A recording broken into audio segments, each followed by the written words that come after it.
you ready?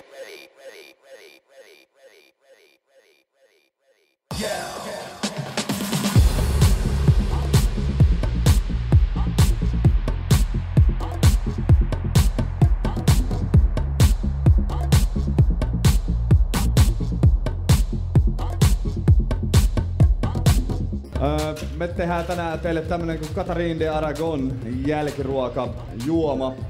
Eli periaatteessa perinteinen crème brûlée juotavaksi versioksi. Pitkäaikainen haave tehdä klassinen jälkiruoka juomaksi.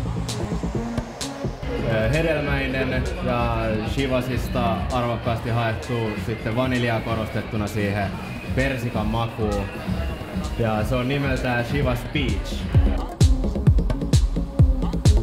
Ja me siis tarjoillaan tää whisky ihan kirjaimellisesti Whisky on the Rocks. Noin.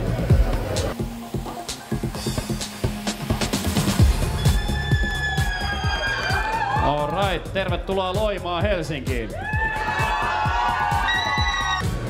Haluamme tehdä teille juoman, joka kuvastaa teidän korkeutenne arvokkuutta.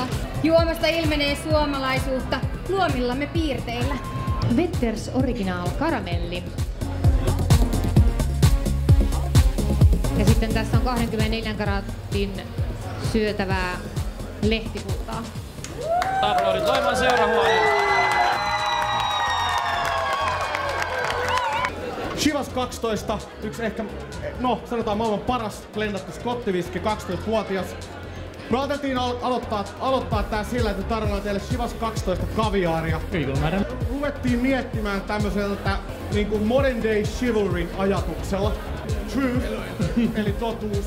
Eli kunnioitetaan Chivas 12, ei peitetä sen makua. Ja yksi mikä modern day chivalryssa on asiana, eli tarjoulutapa. Varsinkin kohteliaisuus ja naisille eri tavalla tarjottu koktaili kuin miehille. Naisellinen, missä on hieman kukkaisuus päällä. Terve.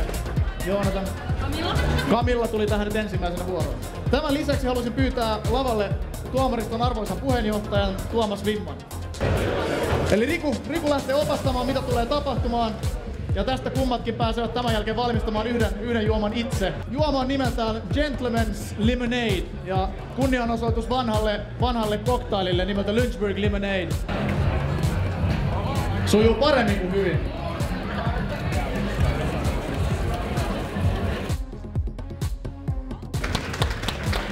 Riku viimeistelee vielä juomat, jonka jälkeen tarjoillaan.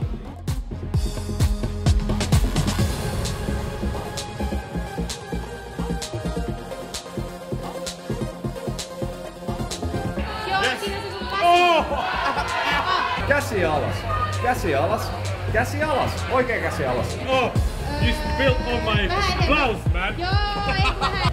Joo, stop. Työnnä vähän eteenpäin lasiin. Pöytä. Lasi eteenpäin. Lusikka takas. Iso kannu. Ja valmiin. Kädet ylös. Hyvä.